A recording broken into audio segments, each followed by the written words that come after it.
that the shift to biofuel production is also being driven very much by the strategies that rich countries have decided to adopt.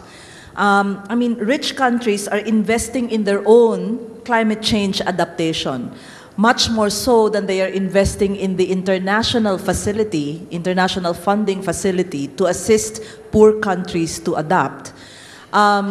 In Mindanao, we have been observing how farmers themselves are actually choosing to shift from rice cultivation to biofuel production, because that is simply how the economy is structured.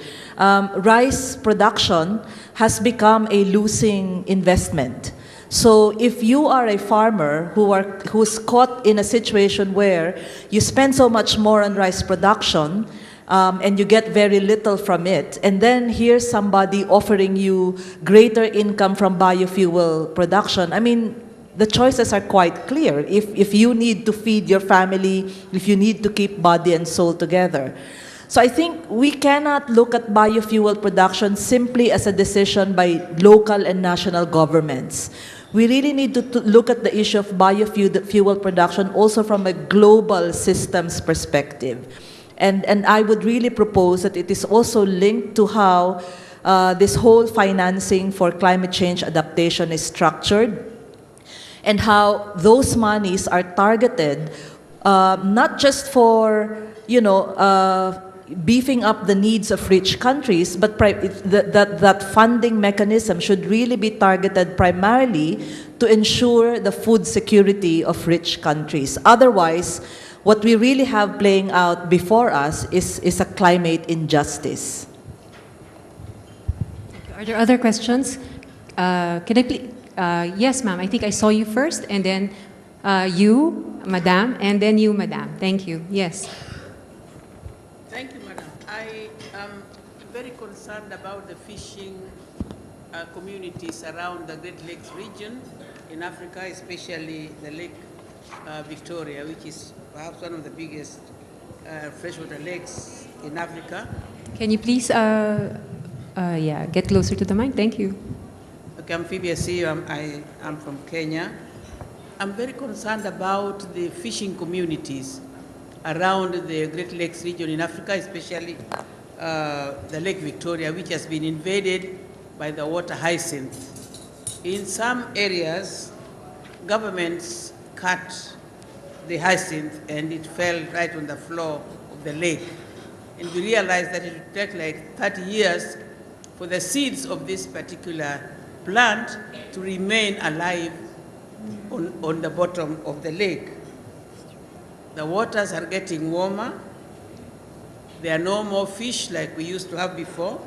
In fact, the women who are trading in fish are no longer able to do their trade and are no longer able to feed their children from the fish trade and the fishing industry itself.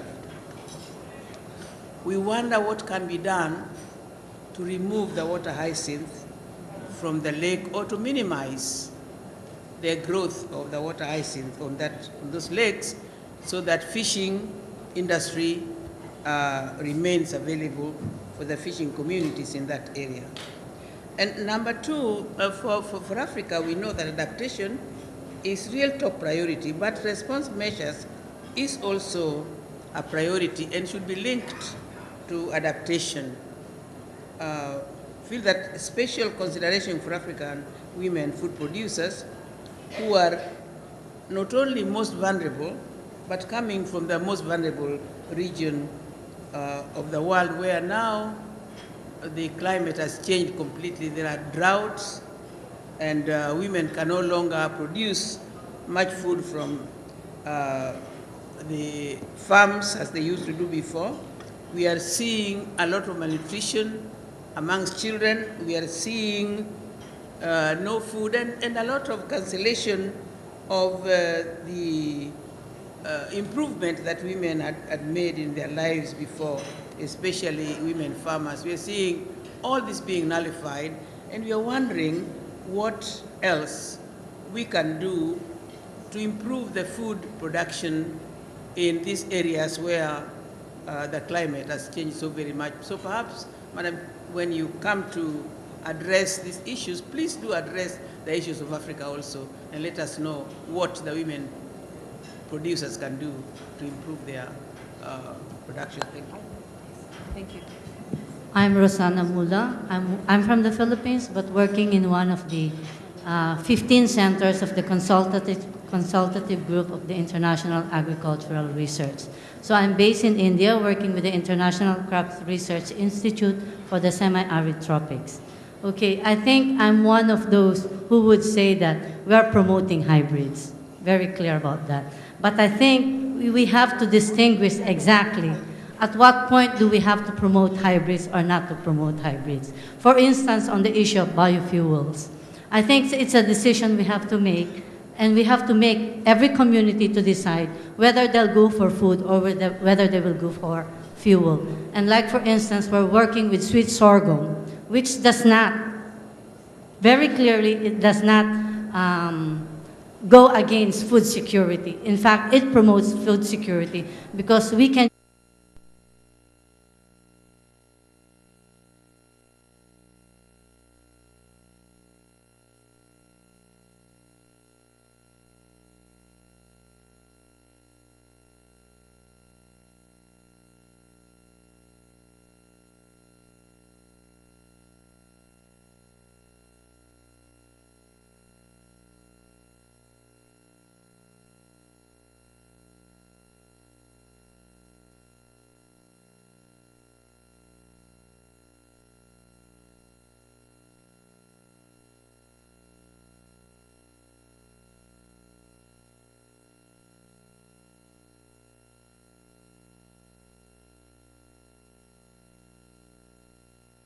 I think that's really something we have to also consider when planning or when making some position or action points on the role of women and participation of women in these kinds of activities. Thank you.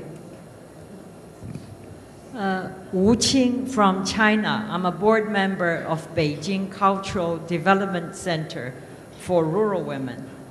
When we talk about women, food security, and climate change, the first term that comes to me is human rights. So if we don't talk about human rights, we just talk about some of the minute details, we lose the whole picture. Now, for example, now, though China has been growing very fast, progress and growth are not shared equally.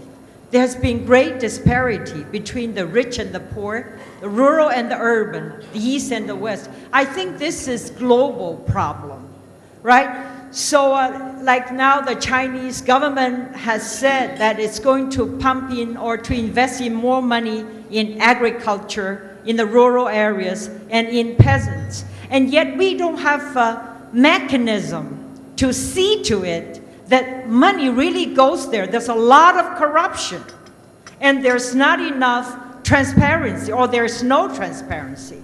So I feel the most important thing is that we have to encourage women to get into the decision-making process at grassroots, because women have always been managing food in the families in China for thousands of years, and they have made sure that the food is secure, and that's why we have the largest population in China.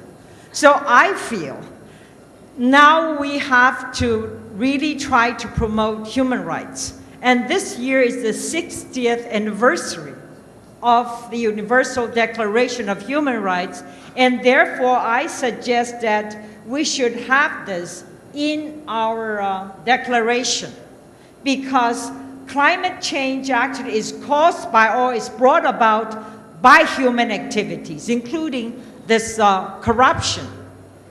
Because I don't know where the figure came from saying that because one dam built with 30 billion and now in fact has saved how much money. The things like with the Salmon Gorge in China, such a big gorge, it is a controversial issue.